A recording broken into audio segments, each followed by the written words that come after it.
Muito bem, então vamos ver agora o princípio de funcionamento de um observador de estados. Então, uma primeira ideia, né, seria a gente fazer um observador que a gente chama de malha aberta. E o que seria isso? Basicamente uma simulação do sistema. Então, vamos supor que eu sei que eu estou tentando estimar então a corrente do meu motor de corrente contínua, né? Tá? Então eu tenho aqui as constantes construtivas do meu motor. Eu tenho um sensor que eu estou medindo que é a velocidade. Eu tenho a minha entrada que eu estou aplicando. Então, a partir do valor atual da corrente, eu consigo estimar o próximo valor da corrente. Então, eu posso simplesmente fazer uma simulação do sistema, né, em tempo real, em que a partir da condição atual eu descubro qual é a condição futura. Tá? Esse cara aqui ele tem dois problemas, né? O principal problema dele é que se a gente não sabe qual é a corrente no instante zero, eu nunca vou conseguir resolver essa expressão, né? Porque eu preciso da condição inicial. O outro problema que ele tem é que ele não é robusto, no sentido de que a gente precisa conhecer as constantes A3, A1 e A2, né? Todas elas, né? A gente precisa conhecer elas muito bem, que então depende da corrente, da indutância, né? Depende da constante do motor e assim por diante, tá? Então esse é um observador em malha aberta que ele não se corrige com o tempo. E o ideal, obviamente, seria a gente ter um sistema que consegue, de alguma maneira, se corrigir à medida que o tempo passa. Basicamente o que a gente fez em malha aberta foi simular a equação do espaço de estados do sistema, tá? Isso é o observador em malha aberta. O observador em malha fechada ele trabalha em dois passos. Ó.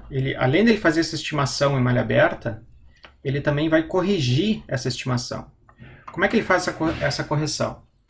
Então, ao invés de estimar só o estado que nos interessa, a gente estima o estado, todos os estados do sistema, e a partir deles a gente vai estar estimando também a saída do sistema, né?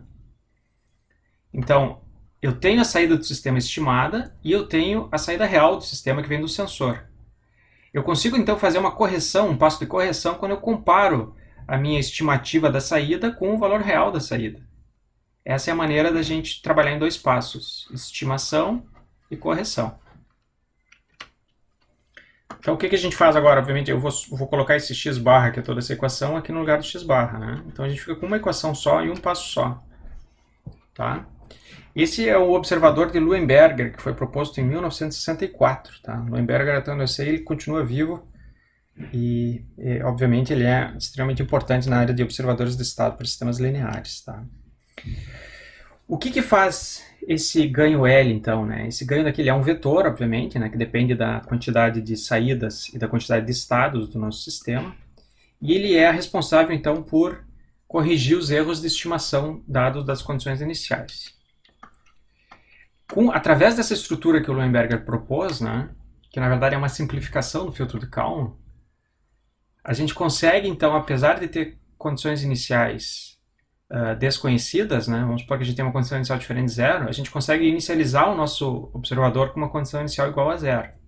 E ainda assim garantir que, através do projeto do ganho L, a gente consegue garantir que o erro de estimação tende a zero à medida que o tempo cresce. Então, a gente define um erro de estimação como sendo a diferença entre os estados reais e os estados estimados, e a gente consegue garantir que esse erro daqui vai para zero à medida que k vai para o infinito.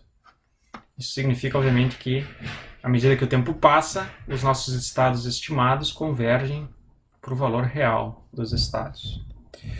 O que nos resta agora, então, é descobrir como é que eu faço para projetar esse ganho L para fazer essa mágica aqui acontecer, né? Mas, uma vez que eu tenho isso funcionando, fica simples da gente fazer uma implementação de realimentação de saída, como está descrito aqui em cima. Então, a minha lei de controle ela vai ser um ganho vezes a referência, menos o ganho de realimentação vezes os estados estimados agora, como vocês estão vendo aqui. Tá? Uma vez que eu faço isso, eu descubro qual que é a minha entrada de controle que eu estou aplicando no momento atual, e eu vou usar ela no meu algoritmo para descobrir qual que é o valor futuro dos meus estados.